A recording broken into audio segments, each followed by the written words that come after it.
All right, well, it's one of the biggest threats President-elect Trump will deal with when he takes the White House: terrorism. But even scarier than ISIS and al-Qaeda themselves is the fact that terror groups are operating cells in Mexico, making it very easy to slip through the border into our country. Here to map out this threat, nobody better than the author of Defeating Jihad, Dr. Sebastian Gorka. Doctor, thanks for being here this morning. Obviously a big election with a lot of change coming, but the threat looms and remains from ISIS and al-Qaeda. Yeah, what are we seeing across? We're going to pop it up on the map. What are you most concerned about as it pertains to that threat here in the United States? Well, as we discussed yesterday with Brian, we've had in just over 2 years 124 arrests of ISIS, just ISIS terrorists in America. Now we know there's actually some specificity to what's happening in the South. Sure. So there's a specific portion in this map.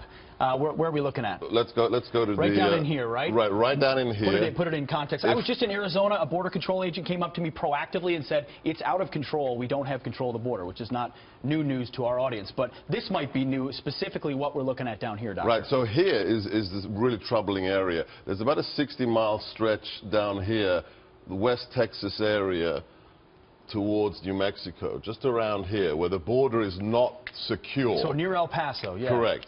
And what we have here is reports.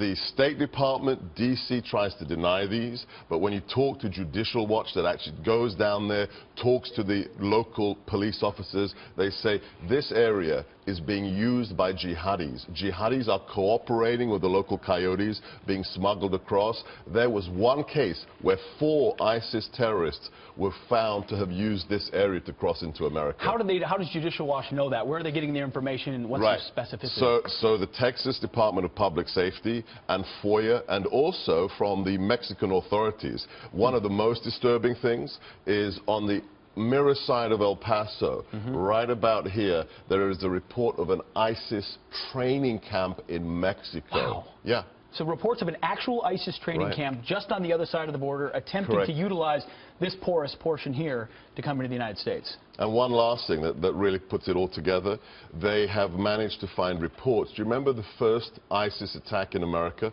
Garland, Texas, that Mohammed art show, and they tried to kill Pamela Geller. The 2 guys were killed by the local police.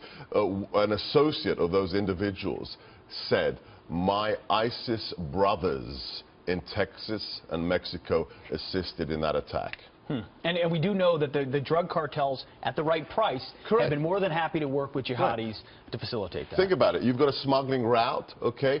You're going to use it, right? Whether it's guns, whether it's immigrants, whether it's drugs, or whether it's a terrorist. You don't care. Yeah. Right? Money. And if money, and even with things like sanctuary cities, we seem to not care about the porousness of that. Dr. Sebastian Gorka, thank you very much for joining us, as always.